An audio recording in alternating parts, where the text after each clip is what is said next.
Hey, and welcome to Better You.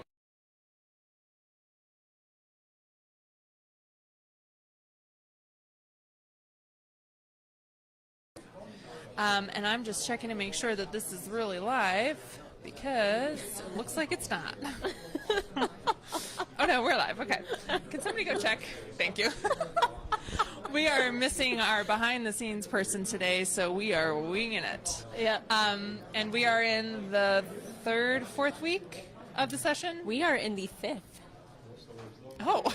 Yeah. I think that it's gone by so fast. I forgot about the first 2 weeks, which was Medicaid expansion, repeal, and replace. Yeah. And so as far as I'm concerned, I'm not quite 100% sure that actually happened. We are live. All right. Hello.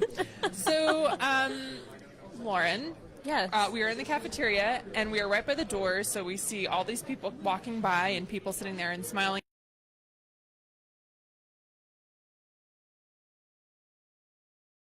on what's going on up here because there are so many bills going through that, you know, it's kind of hard to figure out what exactly is going on. So let's talk about one of the most difficult bills to talk about. Yeah. Which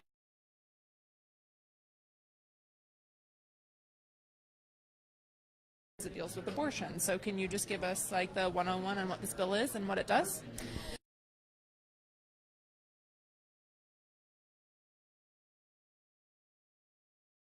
This year.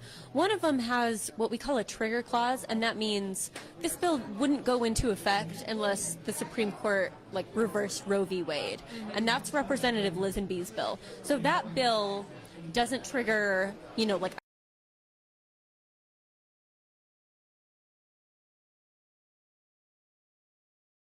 immediately. That's a bill that would ban abortions at 18 weeks. Our current standard is viability, which is kind of a range. It depends on what your doctor says. Viability is the point at which a fetus can live on its own outside the womb. And so that's like about 22 to 24 weeks, generally. Depends, right? Depends on what your doctor says.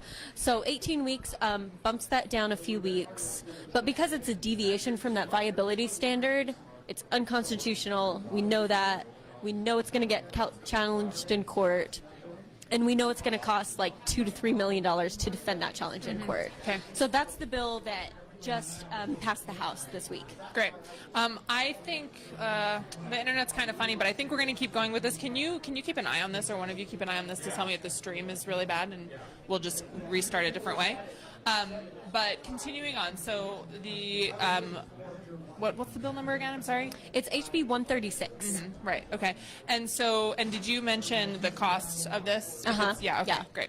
Sorry, I'm doing like background stuff too. You're fine. All right. So keep tuned for that. And then let's go on and let's talk about the con. The con sounds like, Comic-Con. Yeah, like we have tons of conventions in Salt Lake. This one would be in Washington, D.C. It states calling for a constitution.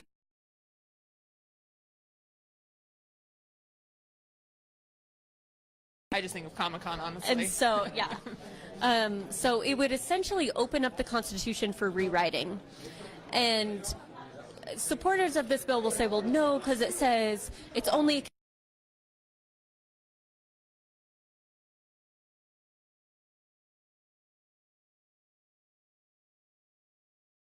necessarily sacred.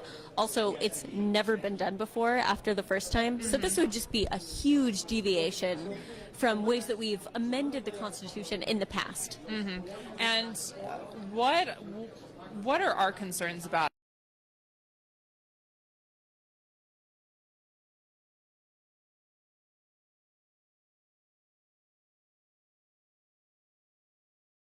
and Eagle Forum are on the same side of this issue. We don't like it. Super conservative groups don't like it either because it's really risky.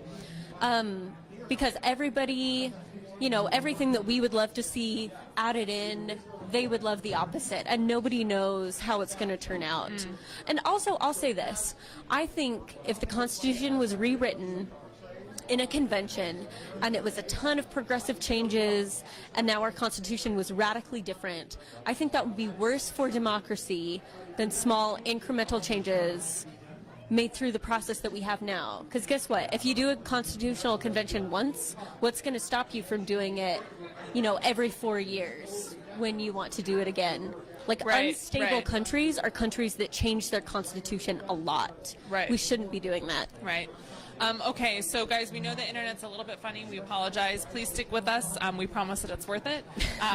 So basically we don't know what's going to happen. And so, I mean, there is the potential. There's nothing that really says how an agenda is set. There's the potential for really anything to happen, which is why this alliance with Eagle Forum is really hilarious, because if you don't know, Eagle Forum is incredibly conservative, and we're kind of on the opposite political spectrum of them, but we're all basically like, don't give the other people power. And it's not just give the other people power, but it's just because nobody knows what could happen. It's because you can't say that the Constitution is sacred and you love the Constitution while simultaneously trying to rewrite the whole thing to line up better with your ideology. Like, that's not how this works. So what kind of concerns, like what reasoning have we heard from our legislature as to why they want to call a constitutional convention? They're like, oh, well, it wouldn't be that radical because all the states would have to approve, and there's no way that could happen, that something crazy could happen.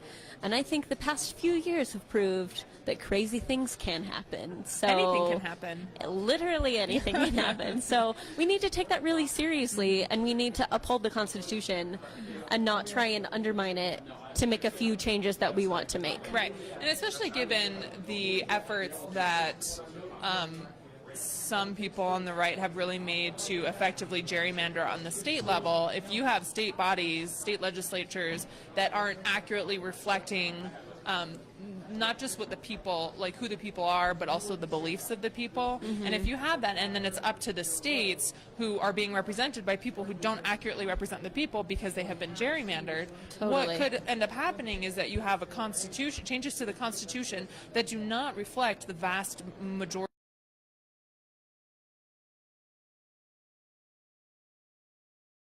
legislature due to gerrymandering. Utah is one of them.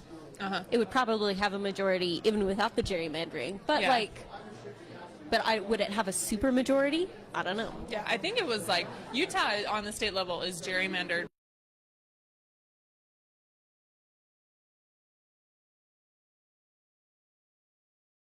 And as the ideology of the state continues or shifts, potentially, right, that could be very problematic going into the future. And all you have to do is look at a state like North Carolina. Totally. And which has had its democratic status like demoted by an international body.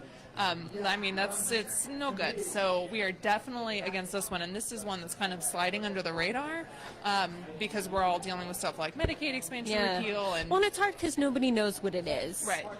Because you hear it and you're like, wait, that can't be what they mean. But it is. It's a constitutional convention. Like, I just want to know if they're going to wear costumes. I hope that... I mean, maybe that's a change that they'll make to the Constitution is we have to do wigs like England. That would actually, okay, I would be in favor of that change because I really do want to see. But nothing else. Yeah. Okay, fine. We can call it Constitutional Convention, but only for the wigs. Or pro-wig. Make America Great Britain again. Yeah. Pro-wig, pro-democracy. All right, guys, it's clearly getting to the end of the session. Yeah. All right, so let's talk about this new bill that just came out, like, last night. What's going on? The Inland Port Bill. With the Inland Port Bill. So Inland Port has been a little sketchy from the start. And there are people on both sides of the aisle who will say it's not inherently a bad idea, but the way that it has been executed has been very shady. Horrendous from the beginning. Yeah, from the beginning. It was rammed through at the very end of last year's legislative session. Board had conflicts of interest, just a whole mess. Well, let's go through exactly how this bill came into being, because I think that is very indicative of the whole mess that we're in now, right? Yeah. So the bill file existed, right?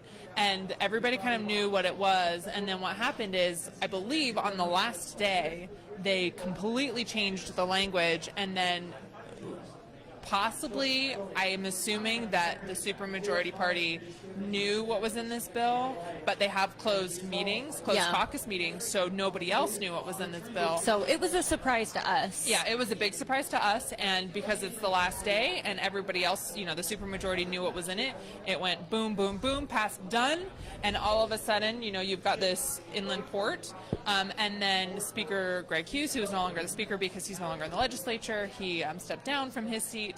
He originally appointed himself to the Inland Port Authority Board. And then, surprise, surprise, he had a conflict of interest because he had land within 10 miles of I think it was 10 miles of the property, and that was that was no good. So he could have potentially benefited from this. Right. And then he eventually steps down. Mm-hmm. We called for his resignation, as did a number of other people at organizations. And then there have been a couple other issues. There's questions about... They tried to have closed meetings for a while. Which is in violation of the Closed Meeting Act. Subcommittee meetings, there's questions about whether or not the subcommittees can actually be closed. So a lot of it is in secret. A lot of it is behind closed doors. This thing was born in secret. And now, boom, we've got 2 more weeks-ish of the session, and all of a sudden there's this bill. And what does this bill do? Yeah, so this bill expands the power of the Inland Port Authority Board. It means that they can take more money from taxes, from property taxes for longer. The county has to give it to them, and they can extend it for another 15 years if they want to, so like 25 years to 40 years. It also has a provision that says, let me make sure I get this right. Okay, so it prohibits any political subdivision, so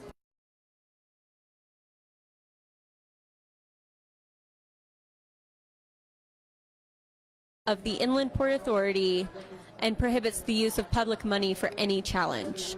So this bill says that no city or town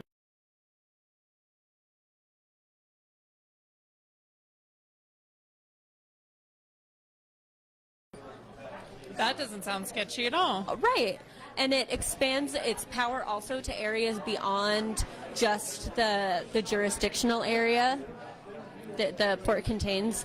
So the number of this bill is HB 233, and it's online. You can look it up. We can link to it in our comments as well. And there are a lot of newspaper stories about this coming out today, and so that's helpful because I know, like, it's a big bill and it's a complicated issue. So it's helpful to have some of that to help break down what it actually means for people who are living near that port authority. Right, yeah. All right, so we will definitely be keeping our eyes on this. It hasn't been assigned a committee yet, but when it is, we will be there. And it will probably be soon. Yeah, so I'm sitting here talking to my computer. The camera's over here, and I'm talking to my computer. Oh, man, I need a nap. Okay.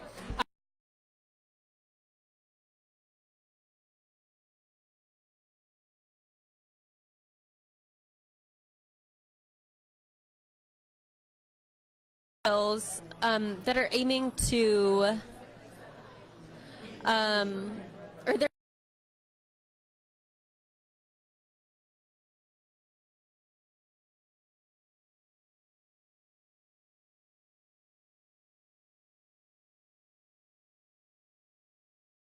it's not the best way to do it because it adds a ton of new requirements, like county clerks have to post every name of everybody who signed online and then remove it, and like that is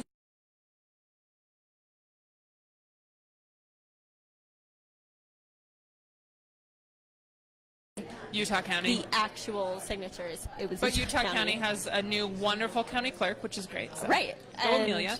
I also have concern, and nobody else seems to be terribly concerned about this, but I'm really concerned about the fact that they're posting names online. And I know that that information is already public, but it's so much easier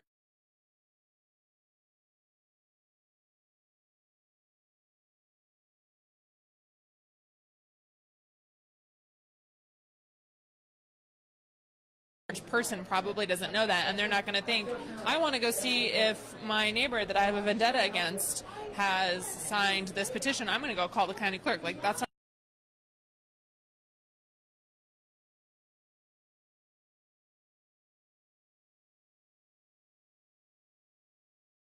not a voter, I know if I've signed Well, exactly. an initiative packet or not.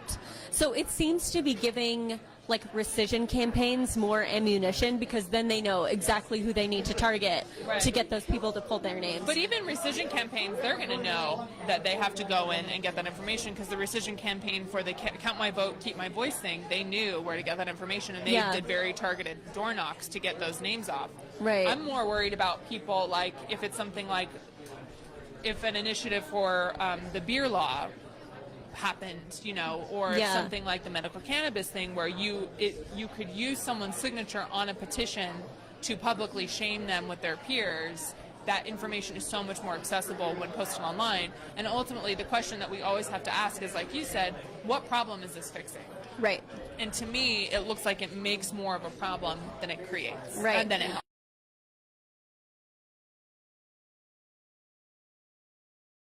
But it's a much, much better solution to this problem, because all it does is says, oh, the deadline to remove signatures, guess what? It's now the same as the deadline to gather signatures. Easy, problem solved. Because right now, just to get into that a little bit, right now there's this weird, like, 30-day period where, let's say you gather all the signatures for the medical cannabis initiative, and they are due on March 30th. And then the rescission campaign, people who want to go through and get people to take their signatures off of that petition are allowed to get people to take their signatures off until April 30th. So there's like this 30-day, those are generic dates, but like there's this 30-day period. And so the argument is you should be making your case at the same time. If people shouldn't sign it, then tell them they shouldn't sign it, and then they can take their signatures off. But there should be one deadline for all of it, because otherwise it's like you're a sitting duck for the petition. Yeah. And so one more bill that I want to talk about really quick.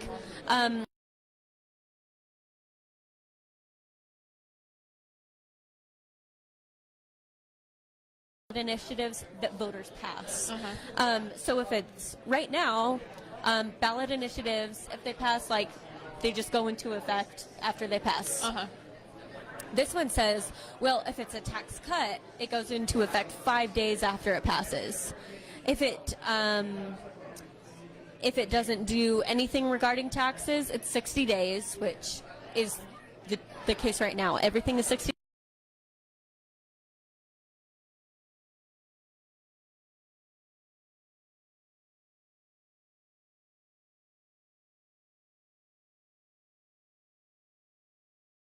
An ideology about taxes. Right. Which, like, okay.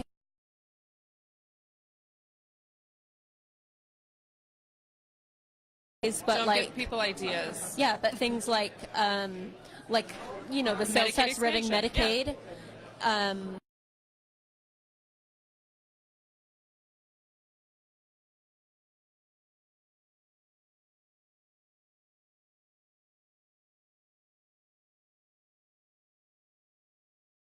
Like another, like, just a little scooch by the legislature to, like, no, this is ours. You know, this is ours. They've done.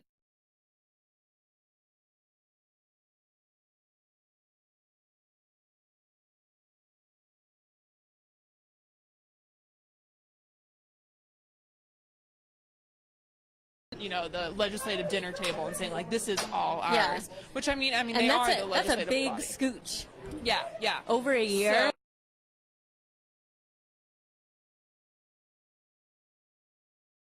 So, handicap the initiative process because 3 went through, and what if the people get ideas and all that kind of stuff? And it's like, well, if you want to avoid all of these initiatives, maybe start passing laws that the people agree with. You know? Totally. An initiative is so much harder. Everybody would so much rather the legislature just did it. Right. That's exactly. less work for voters. So. Yeah, exactly.